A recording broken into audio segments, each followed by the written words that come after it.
अस्सलाम वालेकुम स्टूडेंट्स। हम चैप्टर नंबर 2 के प्रॉब्लम स्टार्ट कर रहे हैं और डायरेक्टली स्टार्ट जैसा आप देख रहे हैं कि ये क्वेश्चन नंबर 6 से हो रहा है। तो हम पहले वो वाले प्रॉब्लम्स करेंगे जो इम्पोर्टेंट है और इस वीडियो में हम चैप्टर 2 के इम्पोर्टेंट न्यूमेरिकल्स जो कि पेपर में आते हैं उनको देखेंगे। ठीक है, तो आप लोगों का जो क्वेश्चन नंबर 6 है बुक का, which is the following forces act on particle P. Particle P के ऊपर ये 4 फोर्सेस लग रही हैं, F1 F2 F3 F4। आपने इन फोर्सेस का रिजल्टेंट फाइंड आउट करना है और इनका मैग्नीट्यूड। तो रिजल्टेंट फाइंड आउट करना काफी आसान है, इसमें आपने कुछ नहीं करना, बस सिंपली जो है आपने इसके अंदर चारों फोर्सेस को ऐड कर लेना है। और ये आपको पता है, चैप्टर 2 आपने पढ़ा है कि रिजल्टेंट फाइंड आउट करना या फोर्सेस को ऐड करना मींस, फोर्सेस से मुराद अगर आपने किसी वेक्टर को ऐड करना है तो आप आई वाले कंपोनेंट को आई से ऐड कराएंगे, वाई वाले को आई से, जे को जे से, के को के से। रिजल्टेंट फोर्स आपने फाइंड आउट करनी है, ठीक, और आपने इसी रिजल्टेंट फोर्स का मैग्नीट्यूड ऑफ रिजल्टेंट फोर्स आपने फाइंड आउट करना है। तो मैग्नीट्यूड के लिए हम मैग्नीट्यूड ऐसे शो करेंगे। तो पहले अगर मैं फोर्स फाइंड आउट कर रही हूँ तो वो किस तरीके से हो जाएगी, F1 plus F2 plus F3 और प्लस F4। क्या करेंगे यहाँ पे, सिंपली वैल्यूज पुट करेंगे। ठीक है, F1 की भी, F2 की भी, F3 की भी, F4 की भी। आप अपने पास बुक ओपन करके रखिएगा ताकि सवाल सामने आपको नजर आता जाए और आप वहां से देख के वैल्यूज पुट करते जाए। ठीक है, तो मैं सवाल से देख के F1 F2 F3 की वैल्यूज पुट कर रही हूँ। F1 की वैल्यू क्या है कि 2i 3j minus 5k plus F2 की वैल्यू क्या है आपके पास, -5i plus j plus 3k। ठीक है, फिर आपके पास F3 की वैल्यू क्या है, 4i minus 3j, 4i minus 3j और प्लस 3k। फिर आपके पास F4 की वैल्यू आपने वो पुट करनी है और F4 की वैल्यू है आपके पास 4i minus 3j, 4i minus 3j और -2k। अच्छा, अब देखिए, इसको आसानी से मैंने जानबूझ के ये इस तरीके से लिखा ताकि मुझे ऐड सब्ट्रैक्ट करना जरा आसान हो जाए। आई वाले देख लें आप, 4 और 4 कितने हो गए, 8, 8 और 2 10, 10 में से 5 गए तो आपके पास यहाँ पे क्या बच जाएगा, 4 और 4 8 और 8 और 2 10 और 10 में से 5 जाएंगे तो आपके पास बच जाएगा 5। ठीक है, और जो आपके पास जे वाले हैं वो आपने इस तरीके से सॉल्व कर लिए। वेट, लेट मी चेक कि हमने हर चीज को प्रॉपरली पुट किया है। 2i माइनस 5i, ठीक है, प्लस 4i, ये इधर जो है 4 नहीं है। ठीक है, तो अब अगर मैं ऐड करूंगी तो 4 और 2 6 हो गए, 6 और 1 7, 7 में से 5 जाएंगे तो मेरे पास बच जाएगा 2i। ठीक है, अब जे वाले देख लें कि 3j, जे -3 और -3j। ठीक है, तो एक -3j से एक -3j कैंसिल हो जाएगा। इसी तरीके से आपने सिंप्लीफिकेशन कर देनी है। यहाँ पे आप कर देंगे -5 प्लस 3 और -2। ठीक है, तो आपने क्या करना है, अब इसको सिंपली ऐड करवाना है। तो ऐड करवाने के बाद जो आपका आंसर आएगा, मैं यहाँ पे आंसर लिख रही हूँ, 2i और -j। के जो है आपका पूरा पूरा कैंसिल हो रहा है, ये किस तरीके से कैंसिल हो रहा है देख लें, 5 और 2 -7, 4 और 3 +7, तो ये आपका कैंसिल हो गया। तो के कंपोनेंट को आपको लिखने की जरूरत ही नहीं है, ये आपका बहुत ही आसानी से क्या चीज सॉल्व हो गई, आपके पास आ गई रिजल्टेंट फोर्स। अब इसका मैग्नीट्यूड निकालना है, तो स्टूडेंट्स मैग्नीट्यूड निकालना तो और आसान होता है। मैग्नीट्यूड आप किस तरीके से निकालेंगे आपने पढ़ा है इससे पहले, आई कंपोनेंट का स्क्वायर, जे कंपोनेंट का स्क्वायर और के कंपोनेंट का स्क्वायर। तो आई और जे है हमारे पास। आई जे के से मुराद एफ एक्स एफ वाई और एफ जेड, जेड तो है नहीं हमारे पास, ठीक है। तो ये कॉम्पोनेंट क्या है, 2। आई जे के हम इसमें नहीं लिखेंगे, और जो जे है वो हमारे पास क्या है, वो है -1। 2 का स्क्वायर 4, 1 का स्क्वायर 1, तो 4 और 1 5। तो जो आपके पास मैग्नीट्यूड आया है वो कितना आ गया है, √5। ये आपका एक क्वेश्चन कंप्लीट हो गया, ठीक है। अब हम आ जाते हैं अपने नेक्स्ट क्वेश्चन के ऊपर।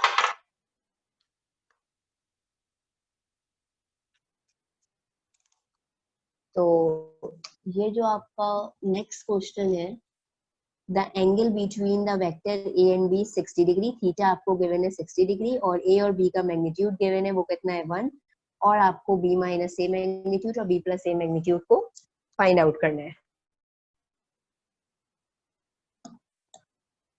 तो पहले हम इसका डेटा बना लेते हैं कि थीटा जो गिवन है वो कितना है 60 डिग्री, और ए का मैग्नीट्यूड भी 1 है और बी का मैग्नीट्यूड भी क्या है 1 है। फाइंड आउट क्या करना है, बी माइनस ए और बी प्लस ए, ये आपने फाइंड आउट करना है। अच्छा, अब इसके लिए हमें फॉर्मूला याद होना चाहिए कि हम यहाँ पे कौन सा फॉर्मूला यूज करेंगे। तो हम यहाँ पे जो फॉर्मूला यूज करेंगे लॉ ऑफ कोसाइन के जरिए से, हमें पता है कि अगर मुझे ए प्लस बी का फॉर्मूला यूज करना हो, चाहे ए माइनस बी का फॉर्मूला यूज करना हो, बस एक साइन का फर्क आता है। तो मैं इन दोनों फॉर्मूलों को एक साथ करके लिख रही हूँ, वो a square plus b square plus 2ab, ठीक है। तो मैंने इस तरीके से लिख दिया कि ए स्क्वायर प्लस बी स्क्वायर, और यहाँ मैं प्लस माइनस दोनों शो कर रही हूँ, ठीक है। 2ab या 2ba, और जब ये डॉट प्रोडक्ट हटता है तो वो cos थीटा आ जाता है, ठीक है। ये मैंने डायरेक्टली फॉर्मूला लिखा है, यहाँ न्यूमेरिकल्स में कोई डेरिवेशन करने की जरूरत नहीं, आपने कोसाइन लॉ पढ़ा हुआ है। अब बारी बारी हम पहले ए माइनस बी के लिए, पहले हम ए माइनस बी और बी माइनस उसके लिए सॉल्व कर लेंगे, बी माइनस ए के लिए, फिर बी प्लस ए के लिए। तो मैं पहले सॉल्व कर रही हूँ किसके लिए, बी माइनस ए के लिए। तो अब ये देखिएगा, बी माइनस ए के लिए जो मेरे पास फॉर्मूला होगा वो क्या हो जाएगा, b square plus a square minus 2ba cos theta, ठीक है। वैल्यूज पुट करनी है, बी का स्क्वायर भी 1 है, ए का स्क्वायर भी 1 है, ठीक है। तो जो आपके पास बी डॉट ए आएगा, तो ऑब्वियसली जो आपके पास बी डॉट ए है, तो ये बी ए, ये भी आपके पास क्या हो जाएगा 1 1, क्योंकि वो आपको उसकी वैल्यू गिवन है कि वो कितना है 1। तो इधर भी 1 इधर भी 1, और cos 60 डिग्री, ठीक है। cos 60 कैलकुलेटर से सॉल्व कर लिएगा, 0.5 होता है, वैसे याद भी होगा आप लोगों को। तो 1 + 1, और ये 2 1 2, और ये 0.5। तो अब 0.5, ठीक है। तो ये कितना हो जाएगा, इस पूरे को आपने जब सॉल्व किया अपने कैलकुलेटर से, तो इसका आंसर आ गया √1। तो 1 का रूट हो या कुछ भी उसके ऊपर पावर हो, तो 1 जो है हर हाल में 1 ही रहता है। अच्छा, अब हम इसी तरीके से अब हम क्या फाइंड आउट कर लेंगे, अब हम फाइंड आउट करेंगे बी प्लस ए। जैसे हमने बी माइनस से फाइंड आउट किया है, सेम उसी तरीके से फॉर्मूले में जरा सी चेंजिंग आएगी बस। तो यहाँ देखिएगा, ये अब मैं फाइंड आउट कर रही हूँ b plus a. B plus a के लिए आपने फॉर्मूला लिखा, b square a square plus 2ba cos theta. Values put करते जाइएगा, 1 का स्क्वायर 1 का स्क्वायर प्लस 2 1 1, मैं डायरेक्टली लिख रही हूँ 0.5, ठीक है। तो अब आपने इसको सॉल्व किया, तो ये 1 का स्क्वायर 1 और 1, ये 2, और ये 0.5 जब 2 से हुए तो ये 2+1 मतलब आपका जो कैलकुलेटर से सॉल्व कर लिएगा, ठीक है। जो आपका b+a आया है वो आया है √3, ठीक है। तो ये भी आपका क्वेश्चन कंप्लीट हो गया। अच्छा, अब इसके बाद हम कौन सा क्वेश्चन करेंगे, which is another important question. हम करेंगे question number 15, find the angle between them. आपको दो गिवन है वेक्टर्स ए एंड बी, अब आपने इनके बिटवीन एंगल फाइंड आउट करना है। तो पहले हम इसका डेटा बना लेते हैं कि जो वेक्टर ए है वो है 2i + 2j - k, ठीक है। और जो वेक्टर बी है वो है 6i - 3j + 2k, ठीक है। आपने इनके बिटवीन एंगल फाइंड आउट करना है। अच्छा, ये एंगल किस तरीके से फाइंड आउट करेंगे, आप लोगों को ये वाला फॉर्मूला याद है सबको कि A.B = AB cos theta. Direct भी फॉर्मूला लिख सकते हैं जिसको डायरेक्ट फॉर्मूला याद है, नहीं तो आप देख लें कि फॉर्मूला कैसे आता है। ये A और B यहाँ मल्टीप्लाई हो रहा है मैग्नीट्यूड में, है ना, यहाँ आके ये क्या हो जाएंगे, डिवाइड हो जाएंगे। अब मुझे थीटा फाइंड आउट करना है, तो कॉस वहां जाके क्या हो जाएगा, cos inverse A.B, A magnitude और B मैग्नीट्यूड, ठीक है। तो ये फॉर्मूला है, सिंपली हम बस इसमें वैल्यूज पुट करेंगे और हमारे पास आंसर आ जाएगा।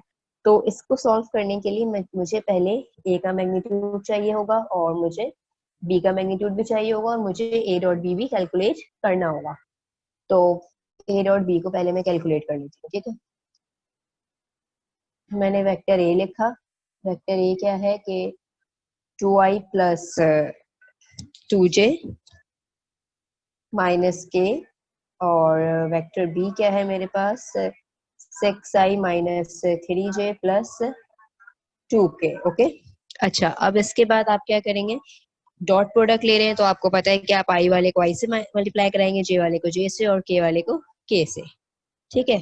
तो ये आपके पास हो जाएगा 2 6 12 और ये 2 3 6 और वो 2 1 2।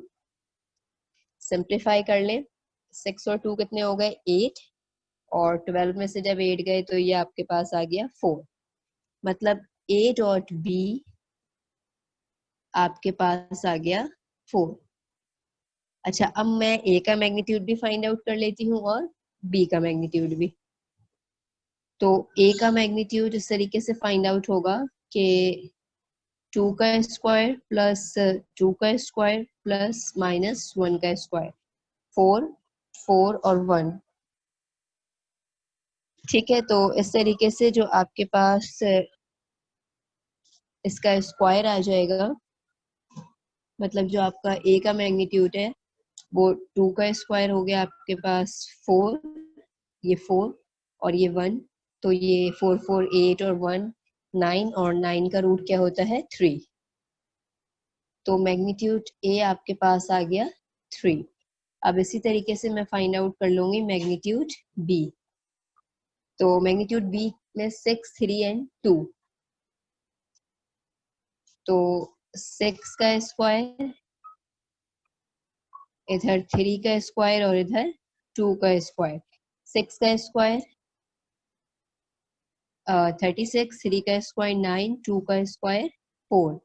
36 9 और 4 को आपने ऐड किया तो वो हो गया 49, और 49 का रूट क्या होता है 7। तो ये आपके पास बी का भी मैग्नीट्यूड आ गया, ठीक है। अच्छा, अब आपने क्या करना है कि इक्वेशन नंबर 1 में वैल्यूज पुट कर देंगे। थीटा कॉस इनवर्स, आपके पास A.B क्या आया हुआ था 4, और आपके पास A मैग्नीट्यूड आया है 3 और B मैग्नीट्यूड आया है 7। साइंटिफिक कैलकुलेटर का ध्यान रखिएगा कि वो डिग्री में होना चाहिए, रेडियन में नहीं होना चाहिए। अगर रेडियन में होगा तो इसका आंसर गलत आ जाएगा। कॉस इनवर्स कैसे लेते हैं, शिफ्ट कॉस करके। तो थीटा आपका आ गया 79.01 डिग्री, ठीक है। ये हमारा क्वेश्चन नंबर 15 भी कंप्लीट हो गया। ठीक है, अब हम मूव करेंगे नेक्स्ट क्वेश्चन की तरफ, और जो नेक्स्ट क्वेश्चन है हमारा वो है क्वेश्चन नंबर 16। अच्छा, तो क्वेश्चन नंबर 16 देखते हैं, वो भी आसान है। ये पेपर में बहुत आते हैं, प्रोजेक्शन वाले सवाल, यूनिट वेक्टर वाले सवाल। Find the projection of a onto the direction of b. A की आपने प्रोजेक्शन फाइंड आउट करनी है ए वेक्टर की into the direction of vector b. तो projection of a onto b, इसका हम पहले डायरेक्टली फॉर्मूला लिखते हैं, वो आपको याद होना चाहिए कि projection of vector A onto the direction of vector B. जो दो वेक्टर्स हैं उनका आपने क्या ले लेना है, डॉट प्रोडक्ट ले लेना है, ए डॉट बी या बी डॉट ए, बात एक ही आई। अच्छा, अब आपने क्या करना है, projection of a onto b, a की प्रोजेक्शन बी के ऊपर, ठीक है, बी के ऊपर है ना, तो मैग्नीट्यूड भी किसका आएगा, बी का फॉर्मूले में। अगर ऐसे होता कि प्रोजेक्शन ऑफ बी ऑनटू ए, तो यहाँ पे मैग्नीट्यूड किसका आता, ए का आता। तो सबसे पहले मुझे ए डॉट बी निकाल लेना चाहिए, फिर मैं बी का मैग्नीट्यूड निकालूंगी, इसमें वैल्यूज पुट करूंगी और मेरे पास आंसर आ जाएगा। तो मैं सबसे पहले फाइंड आउट कर रही हूँ बी का मैग्नीट्यूड। तो बी का मैग्नीट्यूड देखिएगा, 4 का स्क्वायर माइनस 4 का स्क्वायर प्लस 7 का स्क्वायर, तो ये कितना हो गया, 16 49, मतलब रूट 81, और रूट 81 का मतलब 9। ये आ गया आपके पास बी का मैग्नीट्यूड। ठीक है, अब आप क्या निकालेंगे, ए डॉट बी या B dot A, A dot B. ठीक है, तो ए आपके पास क्या है, i minus 2j plus k dot product 4i minus 4j plus 7k। I को आई से, जे को जे से, के को के से मल्टीप्लाई करवाएंगे, तो 4 1 4, 2 4 8, 7 1 7।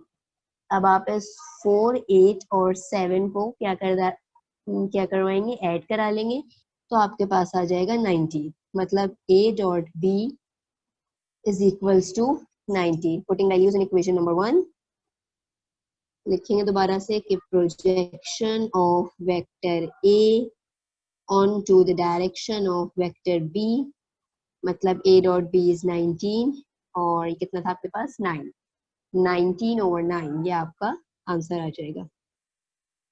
ठीक है, अब आपका क्वेश्चन नंबर 16 भी एंड हो गया।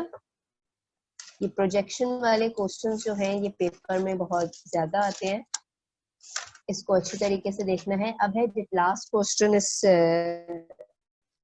चैप्टर का जो इम्पोर्टेंट है, determine the unit vector perpendicular to the plane. जब भी, बहुत इंपॉर्टेंट क्वेश्चन है, ठीक है, जब भी परपेंडिकुलर टू द प्लेन की बात हो और यूनिट वेक्टर निकल रहा हो, ठीक है, परपेंडिकुलर टू द प्लेन और द यूनिट वेक्टर, तो आपने करना क्या है, मतलब यूनिट वेक्टर का जो फॉर्मूला होगा, डेटा आपने खुद से बना लेना है कि वेक्टर ए की वैल्यू आपने लिख देनी है ये है, और वेक्टर बी की वैल्यू ये है। तो आपने अब सिंपली जो है इसका फॉर्मूला लिखना है। ठीक है, तो यूनिट वेक्टर का जो फॉर्मूला आएगा आपके पास, तो हम इसको लिख लेते हैं, unit vector perpendicular to A, unit vector perpendicular to vector A and B, ठीक है, to the plane, to the plane is given by, ये फॉर्मूला आपने याद रखना है हमेशा। पहले आप लेंगे a क्रॉस b, ठीक है, फिर उसी को उसके मैग्नीट्यूड से डिवाइड करवा देंगे। वैसे भी यूनिट वेक्टर फॉर्मूला क्या होता है, vector divide by its magnitude. अब यहाँ परपेंडिकुलर टू द प्लेन की बात है तो हमने क्रॉस प्रोडक्ट ले लिया, मतलब पहले मुझे a cross b find out करना होगा, फिर उसका मुझे मैग्नीट्यूड लेना होगा। a dot b find out करना तो बड़ा आसान है, a क्रॉस b आपको याद है कि हम किस तरीके से फाइंड आउट करते हैं, ए क्रॉस बी के लिए हमें डिटर्मिनेंट लेना पड़ता है। तो डिटर्मिनेंट लेना सबको आता है, आई जे के, ठीक है। आई वाले कंपोनेंट ए के लिख दिए हमने, मतलब 2 4 जे के -6 और 3 के 3 और -1। तो ये हमने लिख दिया 2 4 -6 3 और -3 और ये 1, ठीक है। तो अब अगर मैं आई के लिए काम कर रही हूँ तो मैं क्या करूंगी, आई वाला कॉलम और आई वाली रो को हाइड करके ये 2 4 -6 और 3, फिर माइनस साइन बाय डिफॉल्ट आएगा। और जे के लिए जब मैं काम करूंगी तो ये 2 4 -3 और 1, फिर जब मैं के लिए काम करूंगी तो ये हाइड करके 2 -6 4 एंड 3। सॉरी।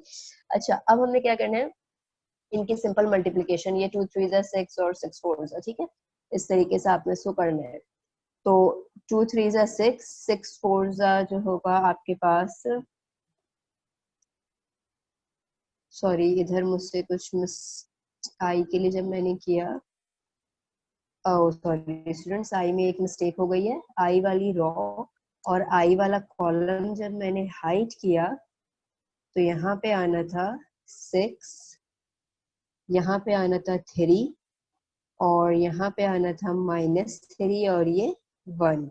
तो ये 6 1 6 हो जाएगा और ये 3 3 9 हो जाएगा, ठीक है।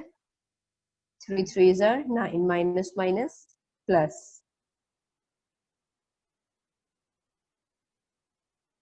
अच्छा, अब इसके बाद आप ये देखिएगा, एक मिनट में जरा सवाल चेक कर लूं। ओके, -6 6 और ये आपका 9 हो गया। 6 -3 और ये आपका 1, ठीक है। तो ये भी आपका प्लस का 6 हो गया। अच्छा, अब जब मैं ये काम जे के लिए करूंगी तो ये 2 1 2 और ये 4 3 जे को भी चेक कर लेते हैं कि हमने सही लिखा है। हाँ ठीक है जी, हमने बिल्कुल ठीक लिखा है। तो अब आपने किया है जे के लिए, तो ये क्या हो जाएगा जब आप जे के लिए कर रहे होंगे, तो 2 1 2 और 3 4 12, ठीक है। ये आपका 2 1 2 और 3 4 12, इसको आप लिख देंगे -12। अब जब आप यही काम किसके लिए करोगे, के लिए, तो 2 3 6 और 6 4 24, माइनस माइनस प्लस। यहाँ पे ऑलरेडी माइनस है तो माइनस की वजह से वो क्या हो जाएगा, प्लस, ठीक है। अब हम 9 और 6 को ऐड कराएंगे तो वो कितने हो जाएंगे, 15। तो जो आपके पास ए क्रॉस बी है ये हो गया आपके पास 15i, और 2 में से जब यहाँ 12 जाएंगे तो -10, 24 और 6 वो कितना हो जाएगा, 30, ठीक है। तो ये आपके पास आ गया 15i -10j और प्लस 30k, ठीक है। ये आपका हो जाएगा प्लस 30k, सॉरी